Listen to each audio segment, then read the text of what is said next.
Hey guys, this is Joey B, and this is a live blitz game, French defense, and it's all good in the hood, chilling, drinking some coffee, and I got 4 minutes right now. They got 4:55. Got a nice cup of mud. Got my Joe B shirt, Eagle Eye. Peace, guys. I'll show you how to play this French advance the way I do it. And the difference between this and the others is that I play for Queen C7. I just had to say it because that's what makes it unique from the others. But yet, now that Bishop F4 is played, I don't play it. So, anyone who needed to hear that now heard it.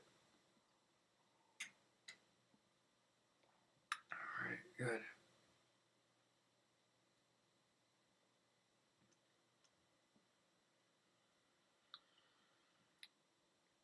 I need the time to play so I don't run out of time to think on it. This is the play here.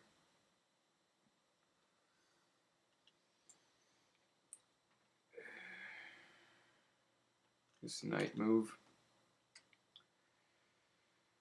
Time 2:51, so I'm less than them on time. So that's working for me.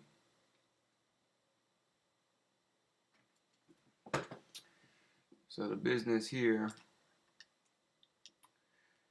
is we're going to try to win the pawn. Now I'll play Queen B6, but honestly most of the time I like Queen C7. But I'll play Queen B6 now because it happens to work out in this position pretty well.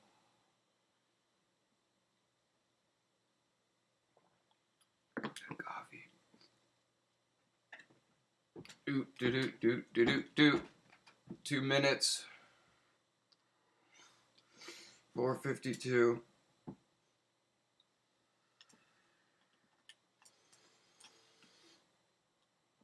Point being is that I can get my bishops activated in this position. One bishop activated. It's going to take some time. That one's no good for them.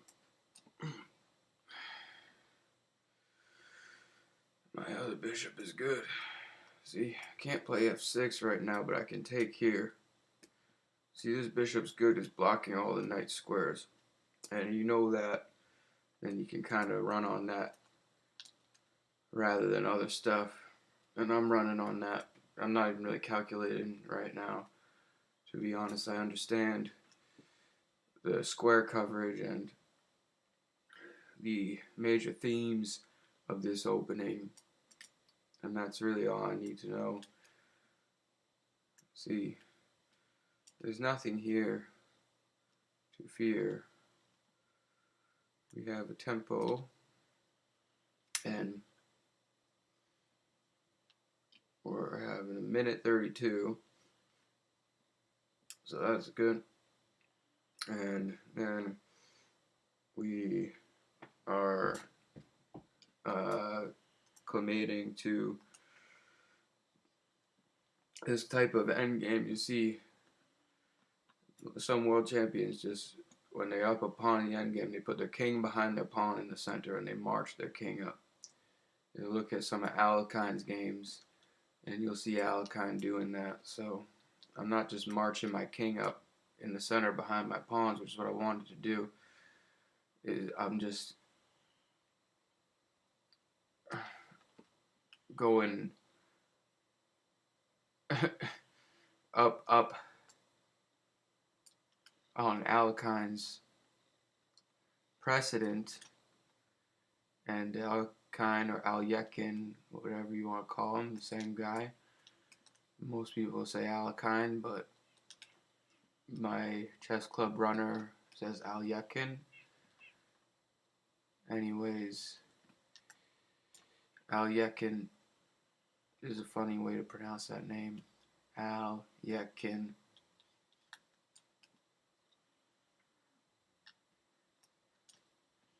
This is no problem here. See? It's kind of like you give him a fake counterplay. It doesn't even... It's not even on point, like, at all. Like, they stomp out any counterplay. They're down a piece. And look at this. There's no issue that we're facing. Now we do the theme that we said we'd do. I'm always true to my word, and I therefore speak the truth. March my king up further, you know, and the square coverage is here. So, in the event that they resign, then I have a little bit easier time, but they're going to be out-tempoed here, you know. Look. They have to waste their pawn on a tempo. And since they waste their pawn on the tempo, then I checkmate. That's it. There's nothing. There's nothing here, so... The reason why this was so intelligent, and we always want to display what we want to do, we want to display abilities on this planet as humans. We want to display our abilities. So let's display this again. So this is bishop f4. I know that looks kind of weird to actually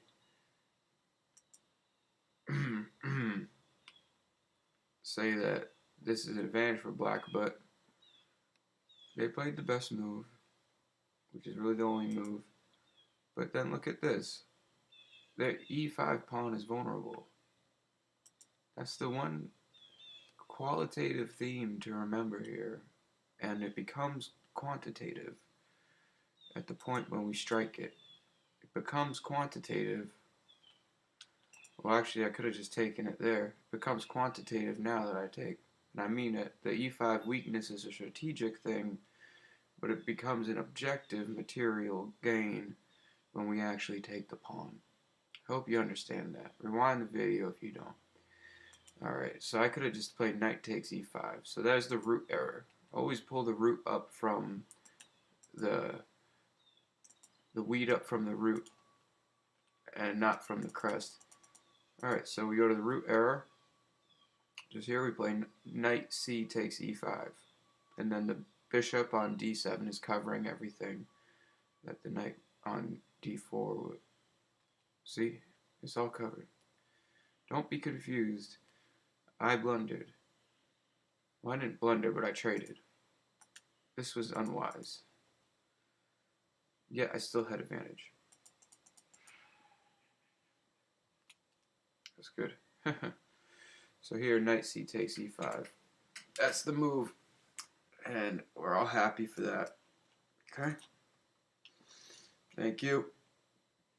This is Joe B. J Bennett 1618. And what I also want to display here for 1 second as a postscript, just for what I said before, is the advice that died be rising from the ashes. Had they not played bishop f4, in the event that they play 6 bishop e2, then we play queen c7. And check out my other videos if you want to try to find some things in that. And this is the way that I play it. Everyone else plays queen b6, but me and a few other people. But queen c7, if you're in the know about this move on move 6 after bishop e2, then when you play the French and they play the advance, you're going to be eyes lit up. Yes, they played the worst variation against the French. The best is the Tarrasch. I would say, or from a very, very general perspective, the best is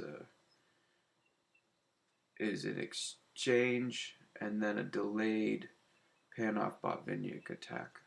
Delayed after 4 knight f3, and then you play c4. Alright, there's a little capstone on top of this. Thank you, and goodbye.